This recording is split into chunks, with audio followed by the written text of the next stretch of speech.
black screen can keep your Lenovo LOQ 15 from reaching the login screen even though it's powered on. This guide covers troubleshooting, Windows repair, recovery options, and command line solutions from beginning to end.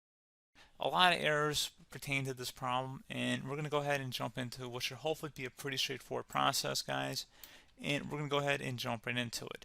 First thing I'd recommend doing would be to actually go ahead and boot to the troubleshooting utility on Windows 11. So if you do a hard power off 3 times in a row, Windows should automatically attempt to launch the startup prepared utility.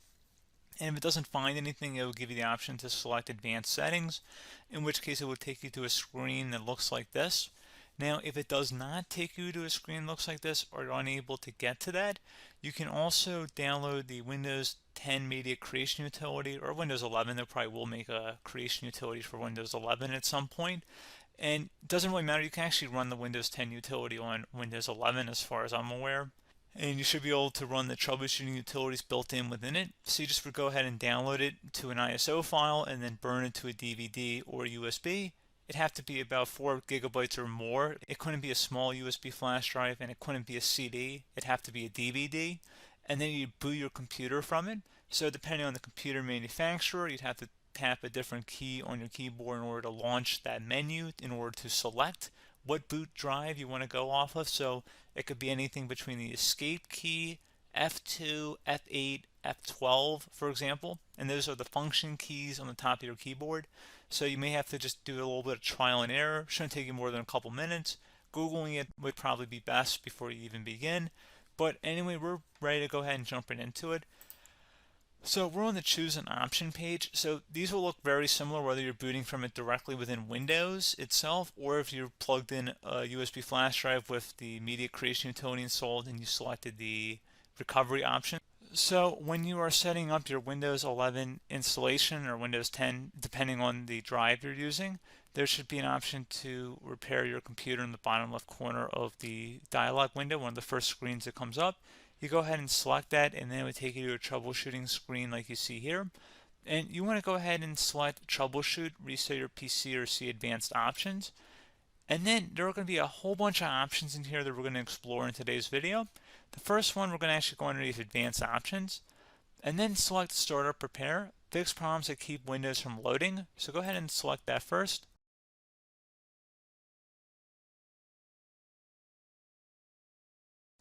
Okay, so you can see it could not repair our PC. That was our first option we could try. Something else, if we go back into advanced options here, and then select troubleshoot, we're going to go underneath advanced options again. You can go ahead and actually access safe mode by selecting startup settings. And then if you select the restart button, you have the option on the screen, select safe mode with networking, which will give you a key on the screen. It'll tell you which key to press to enter that. I believe it's the F7 key. It'll do that for you. I'm not going to go over that in today's tutorial because I don't really want to go into safe mode, but you're more than welcome to attempt that by going into here and then selecting restart. Again, it'll launch another screen. It'll say what key do you want to press, and it'll give you like 7 or 8 different options, and you want to select safe mode with networking.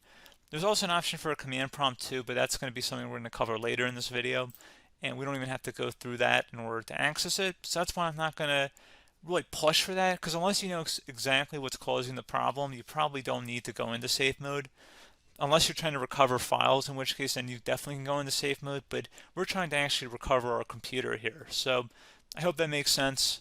Something else we can also try here as well would be to uninstall updates, remove recently installed quality or feature updates from Windows. So if you go ahead and select that, you can uninstall the latest quality updates, which generally is the more day-to-day updates. Feature updates are the less regularly released ones, like the big ones. I would equate it to service packs in like Windows 7 and Windows Vista and Windows XP. So larger updates that occur once or twice a year at most. And the quality updates are more just a regular update. So probably obviously it'll take longer if you're going to try and uninstall the latest feature update versus quality update. And maybe you don't need to go back that far. So just giving you guys a couple of pointers with that. Something else you can also look at here, and we're going to jump into the command prompt in a little bit, but you can select System Restore, which will use a restore point recorded on your PC to restore Windows.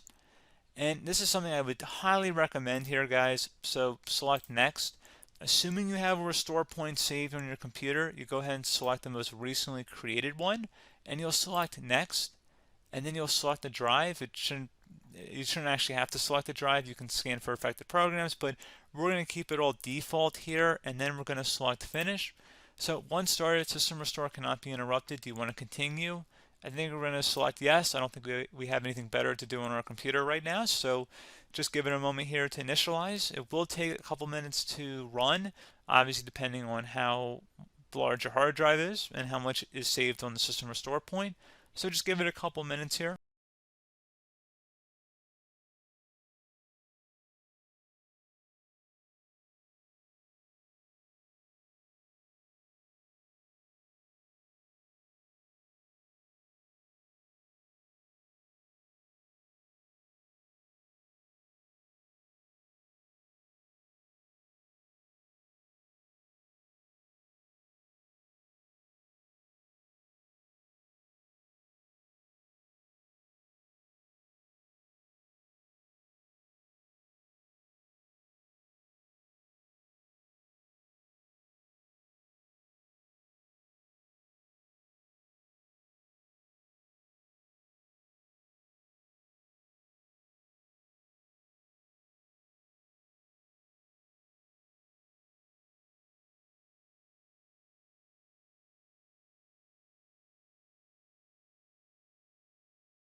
Okay, so you can see the system has been restored successfully.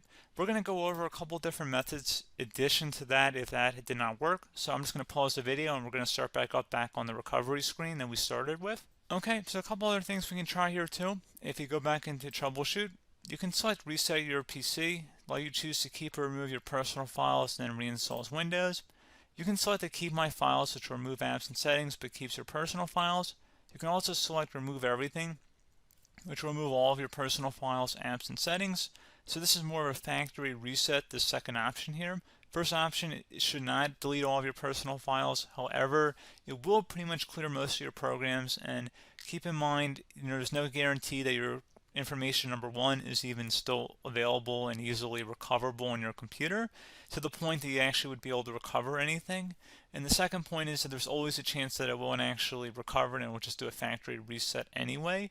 So there's no guarantee that actually would keep your files anyway. So I would recommend trying to get a recovery tool and backing that up first before selecting it anyway.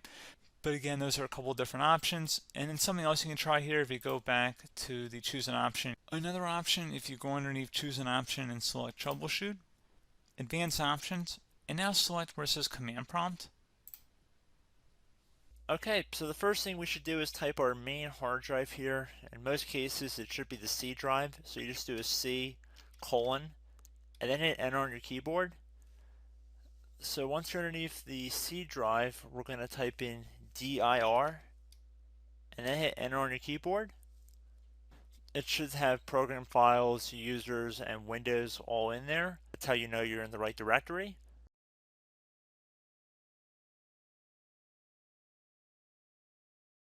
In some cases, it might be the D drive as well, so just keep that in mind.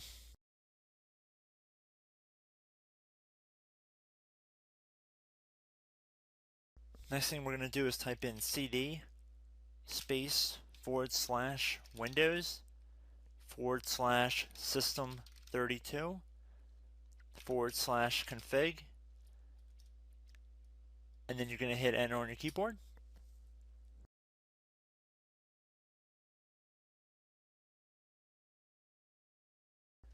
So now you're going to type md space backup. If you've seen other tutorials, it might also say to put down md backup. That's because the backup name is pretty common when you want to back something up. So you can name this whatever you want, doesn't have to be backup.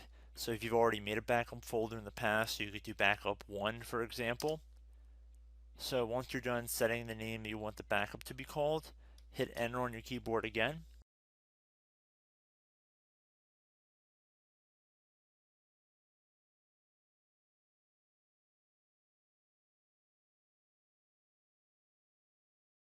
this point you want to type copy, C-O-P-Y, space, then you want to do the star symbol above the 8 key, then do a period or a dot, whatever you want to call it, then another star sign, and then another space, and then type backup, and then hit enter on your keyboard.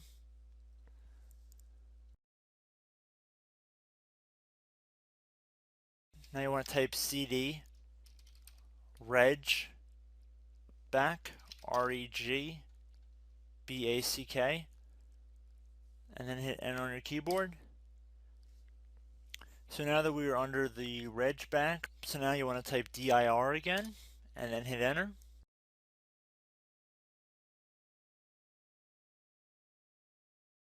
So now at this point we're going to type copy again. So copy, space, star sign, dot, another star sign, space, and then 2 dots. So we're going to type copy, space, star sign, dot, sign, star sign, dot, dot, and then hit enter on your keyboard again. So for overwrite, you want to overwrite all. So type A on your keyboard, so capital A, and then hit enter on your keyboard.